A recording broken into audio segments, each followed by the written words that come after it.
好啦，大家好，咁啊又到大師午間教路嘅時間啦。咁啊嗱，琴晚美股就係啦，一下就出現急跌啦。咁啊就因為幾個因素嘅，第一就係話美國10年債息咧就上咗3厘樓上啦。咁啊加上就令到個美匯指數即刻急彈上91嘅水平啦，引嚟到美股嘅沽壓啦。咁你見到咧，美股其實仲有一個現象就係琴晚咧出業績啊，都算係唔錯嘅。Google 母公司 Alphabet 咧，咁啊股價急挫嚇，最多啊跌成6%添嘅嚇。咁另外啦 Caterpillar 啊或者其他一啲嘅類似嘅大公司，佢哋出嘅業績都係亮麗，但係股價就向下走啦。咁就琴晚嚟講咧，科技股個沽壓特別嚴重啦，幾隻大龍頭啊 Facebook 啊 Amazon 啊嗰啲全部都跌咗3至4%。反映到咧其實個美股咧最近期嗰個反彈浪又完成咗啦，就再進一步向下試。咁而家咧佢個波幅越收越窄，下邊關鍵位就23,200道指咁就呢個咧亦都係下降三角形嘅底部啦。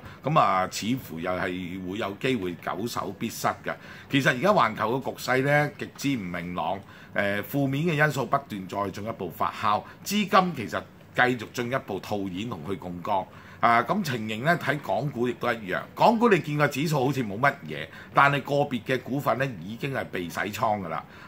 就藍籌股裏邊有成9至10隻咧就穿咗250天線，有20幾隻都穿咗咧2月嗰個低位。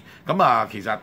個走勢其實都呼之欲出啦，大家都睇到。基本面嗰度加息、收緊貨幣政策、去槓桿、資金抽緊。跟住對前景嘅憂慮，睇翻嗰個債券孳息率曲線，已經睇到越嚟越平，甚至乎隨時會變倒掛。咁呢個亦都係對於未來經濟前景睇淡嘅一個重要因素。但係通脹就因為貿易戰同其他原因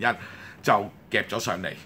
咁所以咧嚟緊你會睇到咧5月、6月嗰啲嘅經濟嗰個叫通脹數據咧，會進一步顯示到咧通脹會升溫，加息嘅壓力會越嚟越大，或者加嘅次數會越嚟越多。咁呢個咧就正正係一個現實嘅宏觀環境，即係經濟唔好，前景睇淡，但係通脹會嚟，將會加息，資金貨幣政策全部會收緊。咁呢個大方向出咗嚟嘅話咧，其實成個局配合埋技術走勢咧，已經呼之欲出㗎啦。咁所以嚟緊點樣去面對住個投資環境咧，一定係揸現金，遠離資產咁呢個咧，我諗就毋庸置疑㗎啦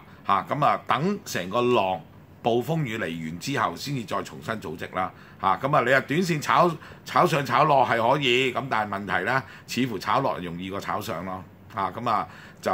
暫時係咁睇啦。因為禮拜5就期指結算㗎啦，下一步咧等期指結算後咧就會有明確啲嘅方向㗎啦。